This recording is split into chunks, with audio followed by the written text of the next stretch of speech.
अस्सलाम वालेकुम नाज़रीन, आप मेरा यूट्यूब चैनल देख रहे हैं। सोहराब बरकत आपसे मुखातिब है। उम्मीद आप खैरियत से भी होंगे, खुश भी और महफूज भी। वजिया स्वाति कत्ल केस के हवाले से एक नई अपडेट रिपोर्ट हुई है, वो आपके सामने पेश करेंगे। लेकिन उससे पहले आपको बताते चलें कि आपको इससे पहले बताया था कि बच्ची जिसे कत्ल किया गया था, इसके बाप का जो बयान है वो सामने आया है। और जितनी एक भयानक इसने हरकत की है, इसका बयान उससे भी ज़्यादा घटिया, गलीज़ और अखलाकियात से गिरा हुआ है। और ये अक्कासी करता है इस माशरे के अंदर मर्दों की मैक्सिमम सोच की, इस माशरे के अंदर जो रवायात हैं कुछ एक जो पनप गई हैं बदकिस्मती से उनकी। मैं पहले वो उसका जो बयान है वो आपके सामने रख देता हूँ, बड़ा खौफनाक है। उसके बाद वजिया स्वाति के हवाले से कुछ एक अपडेट्स हैं जो आपकी खिदमत में रखनी है। ये जो वालिद है लड़की का, जिसने अपनी 7 साल बच्ची को इसलिए मारा था कि मेरे यहाँ बच्ची क्यों पैदा हुई, वो कह रहा है कि मैं तैश में आ गया था, यानी गुस्से में आ गया था, ये बच्ची मेरी नहीं थी।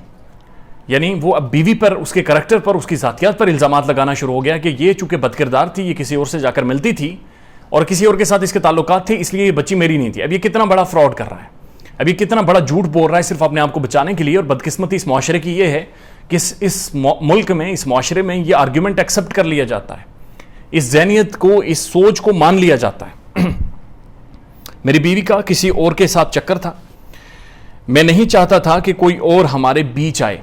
ये सेपरेटली इसने कहा है। मरीन सिप्तैन ने भी गालिबन इसे रिपोर्ट किया है, लेकिन उन्होंने चूंकि इधर उधर की बातें बहुत ज़्यादा की हैं, जो असल क्रक्स था वो रिपोर्ट नहीं किया। मुझे औलाद नहीं चाहिए थी, ये भी इन्होंने कहा है। जो मुख्तलिफ सोर्सेज या मुख्तलिफ रिपोर्टर्स इस चीज़ को कन्फर्म कर रहे हैं, और मुख्तलिफ व्लॉग्स में जो इस केस को फॉलो कर रहे हैं लोग, वो भी इस चीज़ को कन्फर्म कर रहे हैं। 2-3 चीज़ें आपको बता दूँ। ये बच्ची मेरी नहीं थी, वो ये कह रहा है, और ये इसकी लव मैरिज थी इस खातून के साथ, इस लड़की के साथ, नौजवान लड़की के साथ, और ये इसकी कज़न थी। लिहाजा फैमिली के तौर पर एक दूसरे को जानते थे, और उसके बाद इनकी लव मैरिज थी। उसके बाद ये कहता है कि मैं नहीं चाहता था कि हमारे बीच कोई आए, हमारे बीच यानी कि मेरी बेटा बेटी भी ना आए, यानी हम 2 ही रहें, तीसरा कोई बंदा ना आए। अब ये भी एक इसकी ज़हनी इख्तरा है, ये फ्रॉड है, ये फेक है, ये एक इमोशनल ब्लैकमेलिंग इसका टैक्टिक है जो ये अपनाना चाहता है। और ये बदकिस्मती से इस माशरे में, इन लोगों में, इस ज़हनियत में ये आर्गूमेंट मान भी लिया जाता है और इसे तस्लीम भी कर लिया जाता है, जो कि एक बहुत बड़ी बदकिस्मती है इस माशरे की। उसके बाद वो कहता है कि मुझे औलाद नहीं चाहिए थी। अब ये मुझे नहीं समझ आ रहा कि ये कैसा इसने भोंडा आर्ग्यूमेंट दिया है, और ये बड़ा कैटेगोरिकल है कि ये दोनों जो कपल्स हैं ये 20s में, अर्ली 20s में, और इस टाइम पर ये बात कर रहे हैं कि मुझे औलाद नहीं चाहिए थी। और जो पकड़वाने वाले लोग हैं जिन्होंने इसकी गिरफ्तारी करवाई है, वो इसके ससुर हैं और इसके रिश्तेदार हैं, और पुलिस ये कह रही है कि हमने फ़ोन कॉल्स भी ट्रेस किए और उसके बाद इसे गिरफ्तार किया, इसे पकड़ा है। लेकिन अगर आप उस एग्जैक्ट वारदात को देखें तो ये कमरे में आया, इसने अपनी जो बेटी थी वो उससे छीनी, अपनी बीवी से, और उसके बाद उसकी 30 बोर पिस्टल से 7 गोलियां मारी हैं। ये एक पढ़ा लिखा नौजवान था, और उसके बाद इसने पुलिस से बचने के लिए, कानून से बचने के लिए, इस माशरे, जो माशरा इस पर लानत डाल रहा है, इसकी शख्सियत के ऊपर बातचीत कर रहा है, इसकी ज़ात के ऊपर बातचीत कर रहा है, उनसे बचने के लिए अब इसका आर्गूमेंट ये है कि जी ये मेरी बेटी ही नहीं थी।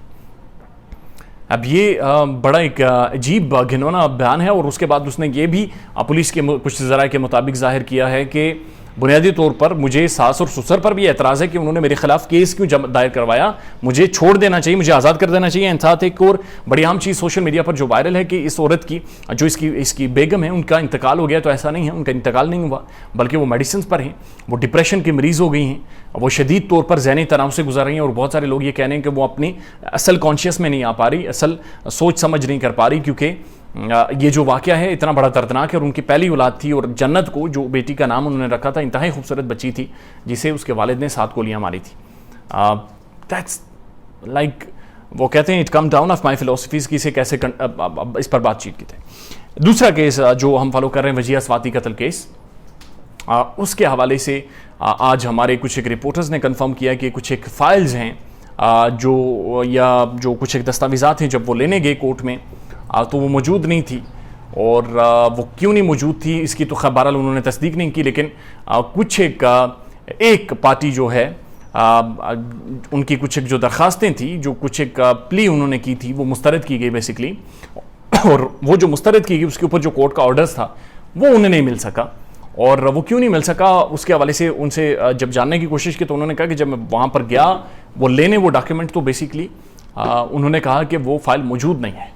अब वो फाइल मिसिंग है या फिर इन्होंने ठीक से चेक नहीं किया या फिर मजीद उसको देखने की खंगालने की ज़रूरत है, इस हवाले से उनकी एक असाइनमेंट बहरहाल इदारे ने उन्हें दी है और वो इस चीज़ को चेकआउट करेंगे कि आखिर क्या मसाइल हैं कि वो जो एग्जैक्ट ऑर्डर्स हैं वो नहीं आए। और दूसरी चीज़ ये है कि अगर कुछ एक जो दरखास्तें हैं वो कोर्ट ने रिजेक्ट की हैं तो किस बुनियादों पर की हैं और कौन सी पार्टी की हैं और ये कौन सी साइड है जो इस चीज़ को छुपा रही थी या इस चीज़ को बाकायदा मंजर-ए-आम पर नहीं ला रही थी, या कम अज़ कम हमारे जो रिपोर्टर्स हैं जो कोर्ट में मौजूद होते हैं उनसे जो पहले कॉन्टैक्ट किया जाता था उसके बाद कॉन्टैक्ट नहीं किया गया और ये चीज़ें बहरहाल सामने नहीं रखी गई। चूँकि ये सारी चीज़ें हम खुलकर इस पर इसलिए नहीं बात कर रहे चूँकि स्पेकुलेशंस हैं अभी तक और अभी तक सिर्फ एक रिपोर्टर कंफर्म कर रहे हैं, तो हम चाहेंगे कि वो मज़ीद इसको खंगालें, मज़ीद तस्दीक करें, मज़ीद एक एश्योरेंस लाएँ और मज़ीद इस बात को यकीनी तौर पर बताएँ कि आया कि वजिया स्वाति के हवाले से कुछ जो डॉक्यूमेंट्स हैं क्या वो कोर्ट के जो लीगल डॉक्यूमेंट्स हैं, ये जो ऑर्डर्स हैं और क्या वो मिसप्लेस हो गए, गुम हो गए, वहाँ से हटा लिए गए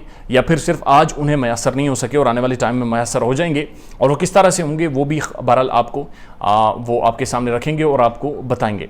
साथ साथ कोशिश करेंगे कि कोर्ट से इफ्तिखार खटक साहब को लाइन पे लें और उनसे जानने की कोशिश करें कि अब वो इस केस को किस तरफ जाता हुआ देख रहे हैं। और हम ये देख रहे हैं कि गुज़श्ता एक लंबे अरसे से जो डिबेट चल रही है, जो गुफ्तगू हो रही है वो घर की और उस प्रॉपर्टी के हवाले से हो रही है, या जो केस प्लीड भी किया जा रहा है वो प्रॉपर्टी के हवाले से किया जा रहा है। लेट्स सी आने वाले टाइम में जो भी अपडेट्स होंगी वो आपकी खिदमत में पेश की जाएंगी। अपना ख्याल रखिएगा और हमारे चैनल का भी। अल्लाह हाफिज़।